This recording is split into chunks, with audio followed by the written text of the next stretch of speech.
Hoy quiero que reflexionemos sobre todo sobre esa aventura, ese anhelo que siempre ha tenido el ser humano de intentar traspasar las barreras que nos pone la naturaleza, de intentar llegar más lejos e explorar no solo los picos más altos del planeta, también las profundidades, ¿no? Y por supuesto el espacio. Bueno, todo empieza por esa fascinación del Titanic, ¿no? El Titanic, el transatlántico, que como sabéis se hundió en abril del 1912, el 15 de abril en concreto, al chocar contra un iceberg. Se hundió a casi 4.000 metros de profundidad, a unos 700 kilómetros, 400 millas náuticas de la costa de Terranova, en Canadá. Durante muchos años se dio totalmente por desaparecido. Las profundidades de las aguas del Atlántico Norte, además muy gélidas, pues habían sido escenario de muchas expediciones en busca de los restos del Titanic para intentar investigar lo que ocurrió y recuperar también algunos objetos, ¿no? O intentar recuperarlo.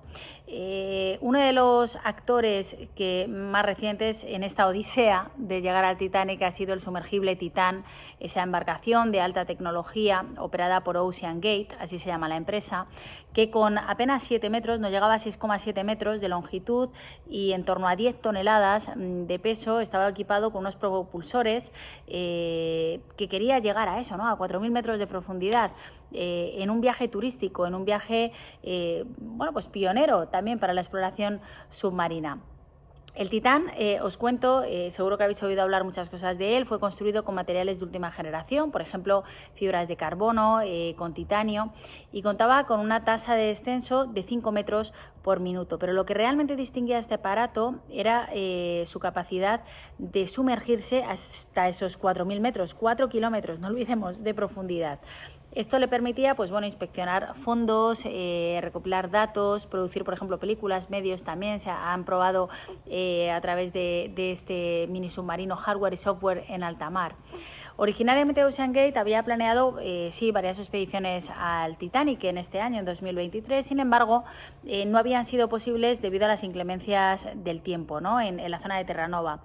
Finalmente se decidió que en vez de ser varias expediciones iba a ser una sola, únicamente una expedición este año, aunque ya había lista de espera para las que iban a venir a continuación.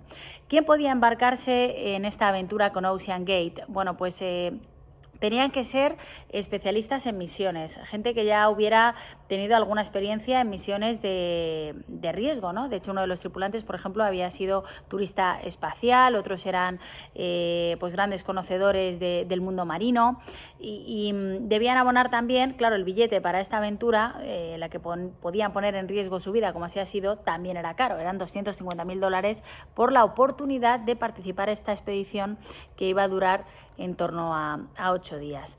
Es cierto que se habían hecho pruebas, por ejemplo, un periodista, David Pogue, participó en una de las expediciones en el año 2022 y dijo que todos los que suben a bordo del Titán deben firmar ese formulario en el que se renuncia a cualquier tipo de responsabilidad. Si pasa algo, la responsabilidad es tuya.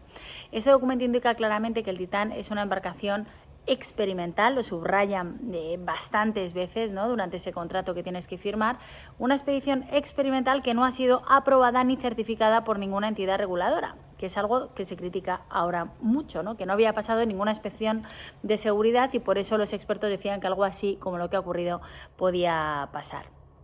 Bueno, ¿qué deciros? Pues que ha habido, claro, ahora a raíz de la investigación están saliendo más cartas. Una carta, por ejemplo, enviada por Stockton Rush, que es el CEO de Ocean Gate, en el que se manifestaba la preocupación unánime, decía literalmente unánime, y sugirió que el enfoque experimental de la empresa podría tener también consecuencias graves para la industria en su totalidad, desde resultados menores hasta catastróficos incluso, ¿no? Ya veréis cómo a partir de ahora empieza también esa batalla judicial para buscar responsabilidades, también pensando en herederos, etcétera, etcétera, ¿no? El caso es que ese mismo año, Ocean Gate entabló una demanda contra su expiloto de sumergibles, su director de operaciones marinas, David Lockridge, acusándolo de violar su contrato de confidencialidad, porque este extrabajador, David Lockridge, estaba denunciando problemas de seguridad, estaba diciendo que iba a ocurrir una catástrofe, como así ha ocurrido, ¿no? En fin, que sobre todo se ponía el punto de mira. Y ahora no sé de qué manera lo pueden investigar porque solo quedan restos y muy tenues de lo que ha ocurrido, ¿no? Lo único que se ha encontrado, por ejemplo, es el cono de la cola del sumergible, muy cerca del Titanic, a unos 500 metros, 500-600 metros. Bueno, pues lo que decía Lockridge es que le preocupaba especialmente la ventana transparente en su extremo delantero, porque solo estaba certificada para alcanzar una profundidad de 1.300 metros. 1.300, no 4.000. De hecho, todo lo que apunta, según la Marina estadounidense, es que ese sumergible explosionó el mismo día que desapareció, el domingo, en pleno descenso, posiblemente pueda ser a esa profundidad de 1.300 metros, que no aguantará la presión y finalmente pues fuese destruido como si fuera una lata de Coca-Cola ante la presión que tenía por arriba, ¿no? Por arriba en ese océano Atlántico. En fin, vamos a ver qué sucede. Las expediciones del Titán, pues bueno, ha realizado 3 expediciones al sitio del naufragio del Titanic. La primera fue en julio de 2021. Durante una inmersión en 2022 es cuando ese periodista, David Pogue, estaba a bordo del barco. Se perdió la comunicación con el Titán durante unos minutos y empezaron a cuestionar la seguridad del Titán, ¿no? De hecho, se volvió bastante viral en redes, no sé si lo recordáis. Pero bueno, luego ha vuelto a la actualidad este 2023. De hecho, en esa inmersión al Titanic en el año 2022, uno de los propulsores del Titán fue instalado incorrectamente y la nave ¿qué hizo? Empezó a girar en círculos muy cerca del fondo marino. Según el documental de la BBC, el problema fue evitado al girar el controlador de videojuegos de al lado. En noviembre de 2022, documentos judiciales revelaron también que en otra inmersión el sumergible también tuvo problemas, en este caso con la batería, y que tuvo que ser conectado manualmente a una plataforma elevadora, causando también varios daños a componentes externos. En fin, que no estaba, era experimental y no estaba lo suficientemente probado. Y por último, la expedición hacia el naufragio del Titanic, este incidente mortal, en este caso el más grave de todos, lógicamente, ha ocurrido el 16 de junio a bordo del buque de investigación y expedición Polar Prince. La embarcación llegó al sitio de la inmersión, lo hizo ya el 17 de junio, inició esas operaciones el día siguiente a las 9 en punto de la mañana, y durante la primera hora y media de la inmersión el Titán mantuvo comunicación con el Polar Prince, con el barco que estaba en superficie. Lo hacía cada 15 minutos, parecía que todo iba bien. Sin embargo, la comunicación cesó de golpe después de un registro a las 11:47 de la mañana. Se había previsto que el sumergible resurgiera a las 6:10 de la tarde. A las 6:35 las autoridades ya fueron notificadas del accidente. Algo había ocurrido, algo estaba pasando mal, y de acuerdo con el Centro de Coordinación de Rescate de Halifax, se informó de que el Titán estaba retrasado alrededor de las 9:13 de la noche. A partir de ahí la historia ya la sabéis. Se lanzaron varias misiones de búsqueda del sumergible, de las 5 personas a bordo, sin éxito.